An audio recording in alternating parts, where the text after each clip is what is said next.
gye buvuddeko akirawo kivumbi omu ku bakuumi ba President wa National Unity Platform Robert Kyagulanyi Ssentamu yakwatibwa mu bitundu by'e Nansana bwe yali adda ewuwe era waayita akaseera katono abasirikale ne baddayo okwaza amaka ge n'oluvannyuma n'asimbibwa mu maaso ga ssentebe bwa kkooti y'amagye Makindye Brigadier General Robert Freeman Mugabe eyamusomera omusango gw'okusangibwa n'ebintu by'amagye.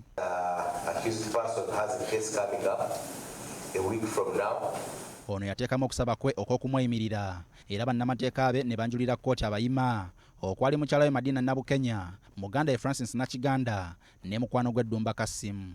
Wabula oludda oluwaabi lwawakanya okusaba kuno nga lwekwasa nti ono ayinza okutabangula eddembe ly'abajulizi baabwe ate nti ayinza n'okubula singa ayimbulwa kakalu ka kkooti wabula bannamateeka bakiwakanya.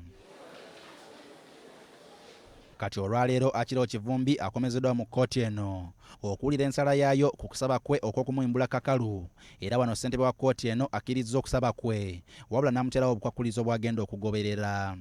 Kivumbi alagiddwa okusasula ensimbi obukadde 2 ez'obuliwo ate abamweyimiridde obukadde 10 nga si za buliwo era kkooti n'emulagira obutaddamu fuluma Kampala ne Wakiso nga tasoose kufuna lukusa okuva mu kkooti eno. Ono era alagiddwa okweyanjulanga mu kkooti emirundi 2 buli mwezi ng'akikola wayisewo ennaku 14 ku Lwokutaano.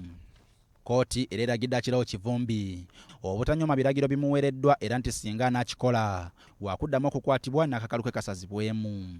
Breach of any of the above terms will lead to automatic cancellation of bail. So ruled, done at Makindye, this on 1st day of October 2024, under my hand and seal of this court. Kkooti etunuddemu neraba nga tebirina nsa n'egamba weewaawo baayogera bingi naye byonna tebikola makulu era nekkiriza nti ekituufu akirawo kivumbi yeetaaga okuba nga afuluma ku bail. Ekyo kyetunuulidde ekyokuba nti abayima ba luganda be bakwano be ab'oku lusegere tusaba kkooti eno ekitunuulire nga n'emisango emirala.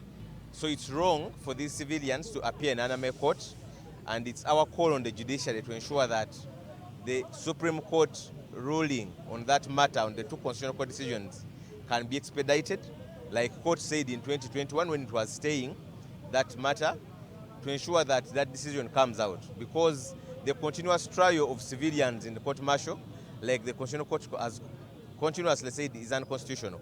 Mu ngeri y'emu oludda oluwaabi mu musango gw'okusangibwa n'ebintu ebigambibwa nti by'amagye oguvunaanibwa Anthony Agaba amanyiddwa ennyo nga Bobiwine luwakanyiza okusaba kwe okw'okumweyimirira nga lwekwasa nti omu ku baleetebwa okweyimirira Agaba akyali muto kubanga wa myaka 22 gyokka. Wano bannamateeka ba Agaba nga bakulembeddwa mu George Musisi ne Shamim Malende bamuwakanyiza era ne basaba kkooti ebeesalawo kwani asanidde okweyimirira omuntu yenna kubanga ne ssemateeka ekirambika bulungi nti omuntu aweza emyaka 18 asobola okweyimirira omulala.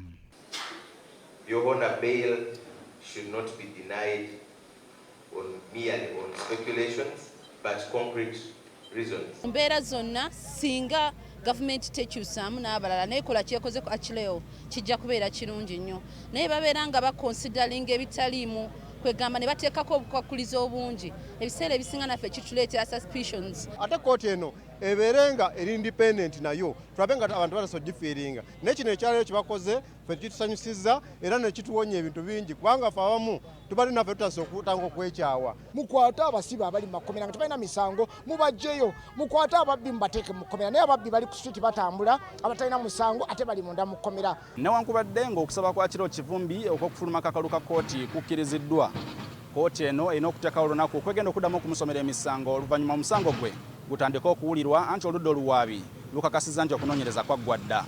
Agaba Anthony abasinga gwe bamanyi nga Bobiwine ye wakudda mu kkooti eno ng'ennaku z'omwezi 3 okuwulira ensala ya kkooti ku kusaba kwe okw'okumweyimirira. Sulaiman Sebugwawo, BBS Terefayina ku kkooti ya Makindye.